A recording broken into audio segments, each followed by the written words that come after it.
Yung isa, pwede magsalita yung isa? Mama! Ah!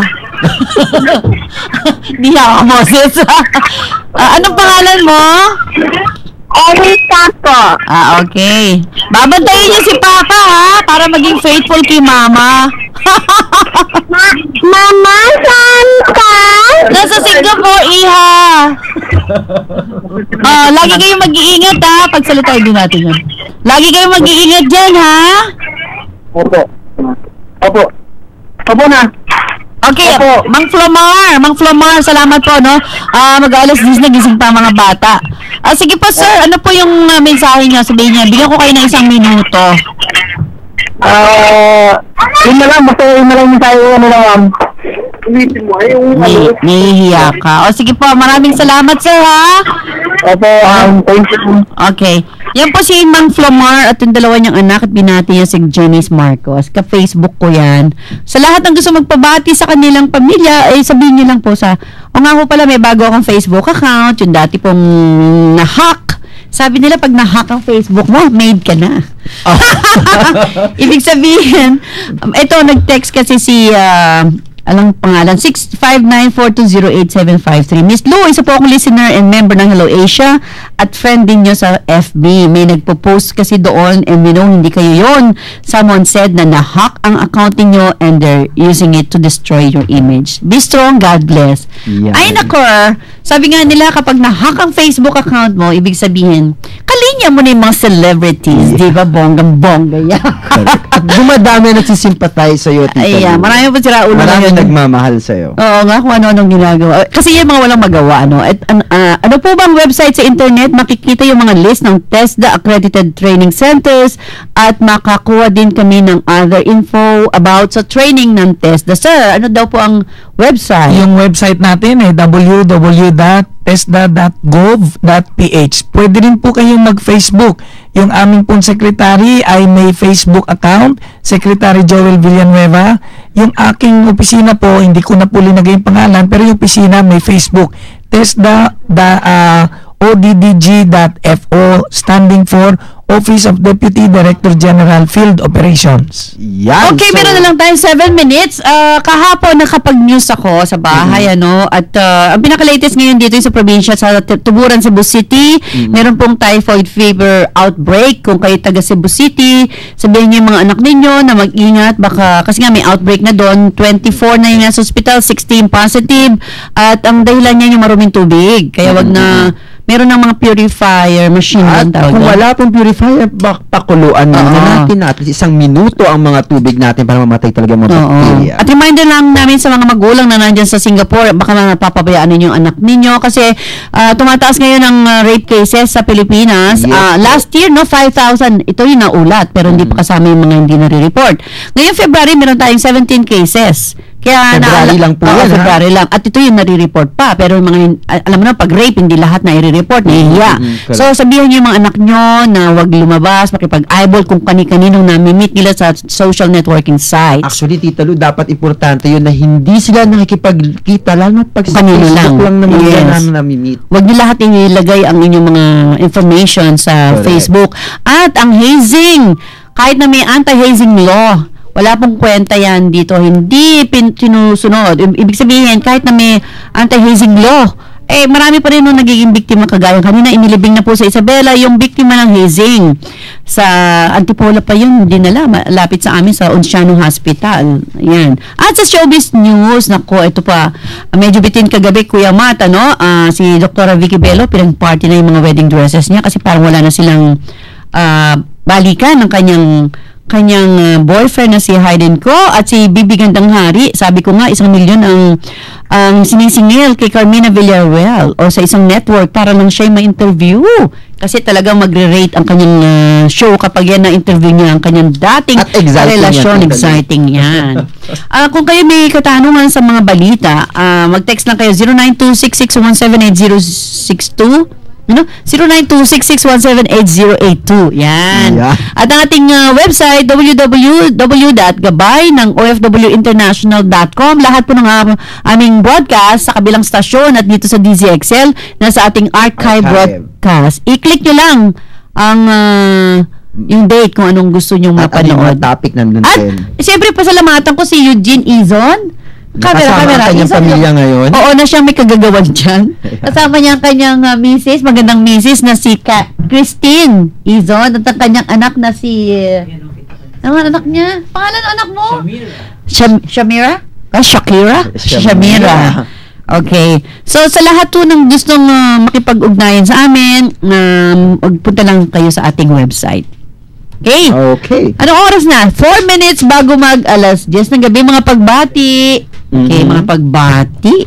Good PM, Miss Lou. Si Jordan ito ng Taiwan naman ito. Dumating ako dito ng January 16. Naputol yung daliri ko sa hinlalaki sa kamay. Lampas hanggang kuko. May makukuha po ba ako sa SSS o sa OWA? Nakalagay po kasi ang number nila sa OEC pero hindi ko sila makontak.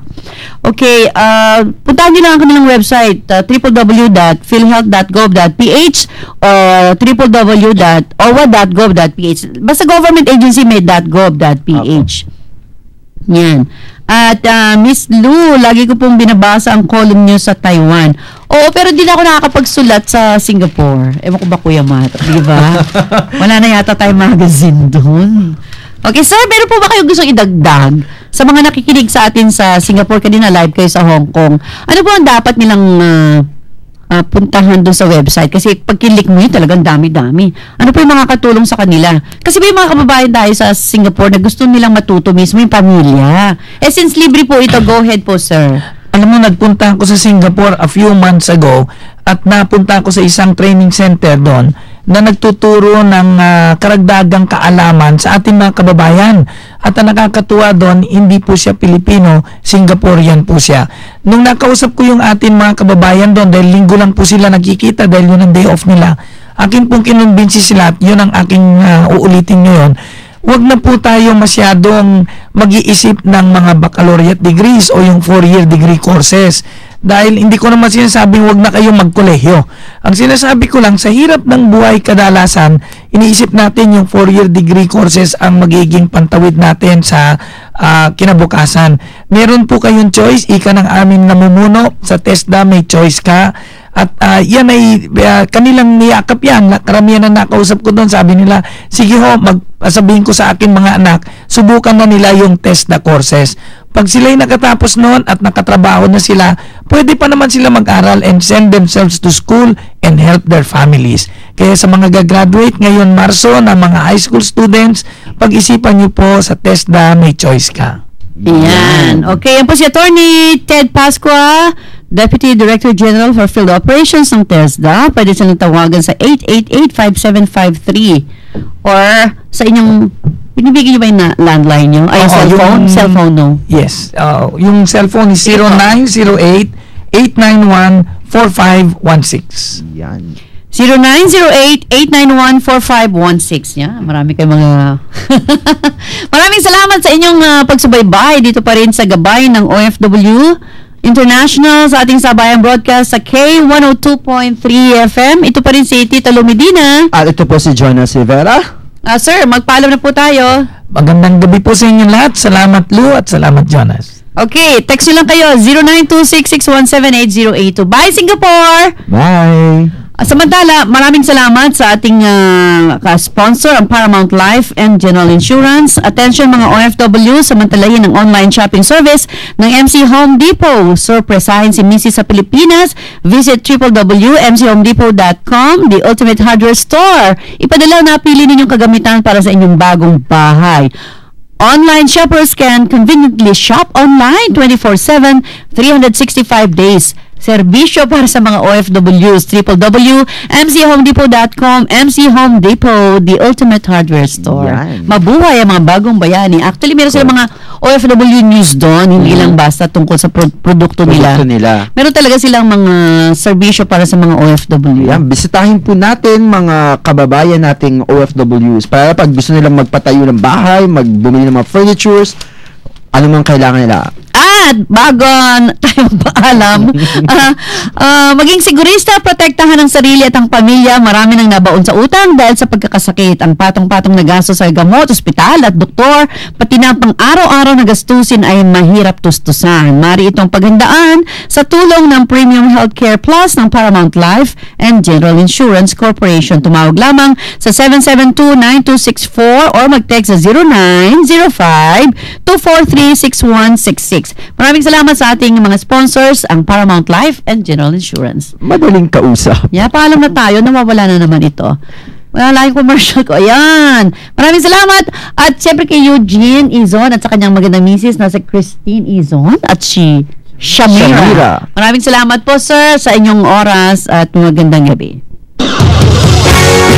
You just heard another public service program ng RMN, DZXL 558, Radyo Mo Nationwide. Ang gabay ng OFW International with Tita Lou Medina. Atid sa inyo ng Paramount Life and General Insurance. Madaling kausap, abangan ulit sa Sabado, 9 to 10 p.m. Gabay ng OFW International dito sa RMN, DZXL 558, Radyo Mo Nationwide. At Paramount Life and General Insurance Corporation, madaling umusad ang buhay kahit may pagsubok. Anak, don't worry. May Paramount Edu plan ka. Ay, mabangga! Buti na lang. Mayroong Paramount Car Accident Plan. Kuya, may pa-medical na tayo kay mama. Kasama mo kami naghahanda at nagpaplano everyday because everyday matters. Paramount Life and General Insurance Corporation, madaling kausap. Call Paramount Life now at 840-5585 or log on to paramount.com.ph. Kahit saan, panig ng mundo, ang buhay laging kasama nyo. Mapa-edukasyon o pangkabuhayan man, ang OWA ay kaagapay ng OFW sa tagumpay.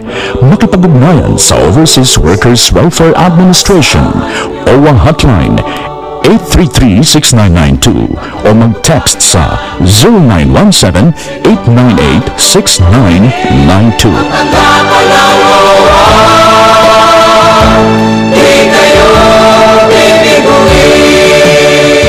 Alicia Bartolome, Pag-ibig member since 2001. Matagal din akong OFW sa Dubai. Kahit kabayo man, matatapos din ang kontrata. Mga pangarap ko, di ko na paghandaan. Pangarap ni Alicia Bartolome, naglaho, binuhay ng pag-ibig. Laking salamat na lang, matagal na akong Pag-ibig member. Nabigyan ako ng multipurpose loan. Puhunan sa aking mini-store. Kaya forever Pag-ibig ako. Susunod, housing loan naman. Sa pag-ibig, ang pinaghirapan may katuparan. Pag-ibig ko